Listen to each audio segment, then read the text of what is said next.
We know Pope Leo XIV is a man of many firsts. First U.S.-born Pope, first to hold Peruvian citizenship, and the first from the Order of St. Augustine. But there is one more first you can add to the list. During his studies at Villanova University, the Holy Father majored in mathematics, and he may be the first Pope to have done it. While he did go on to study canon law, some excited Catholics are referring to him with a mathematical term of endearment, Pope Pi. EWTN News' Eric Rosales sat down with a mathematician to learn more.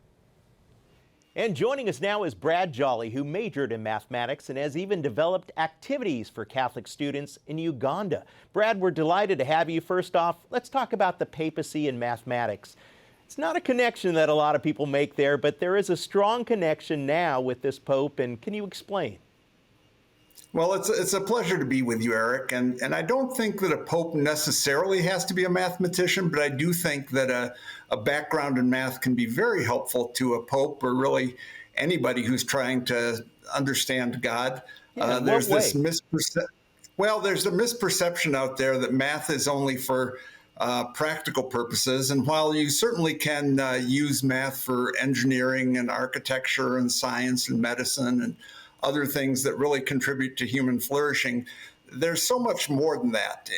I think a proper math education should also focus on the infinite, the good, the true, and the beautiful, all of which can really draw us closer to God. And I know that my own understanding of physics and math was important in my conversion to the church. Oh, beautiful. Well, we'll get into that, yeah. But I got to tell you, when you can't solve a math problem, you kind of look for other theories and things like that, a lot of rigor in math. And what do you think that this will help in the Pope's work, the Holy Father's work?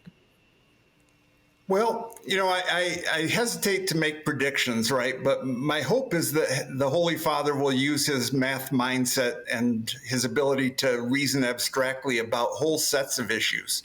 And if you reason abstractly, you can often address many problems at once with very deep principles. So if the Pope can distill and communicate these deep principles in a way that really properly clarifies existing church teaching, I think that'll bring badly needed clarity to the faithful. Is that what helped yourself in coming to the Catholic faith? It really was. Wow. A lot of times people they lay out objections to the faith, and I know I certainly did that. But when you understand things at a deep level, the objections really sort of fall away. You know, a lot of people shy away from math, myself included. That's why I was a communication major, but no doubt it had a lot of bad memories, but a lot of therapy there. But how would you encourage them who are having trouble with math today? If you believe that the whole purpose of math is just to solve practical problems, you end up with what we have today. But if you believe that math education should be a response to the commands of Christ, that we're to love the Lord our God with all our heart, soul, mind, and strength, and love our neighbor as ourselves, then you get a very different and more joyful and beautiful way to do math education. Well, Brad Jolly, thank you so much for joining us. Thanks for having me, Eric.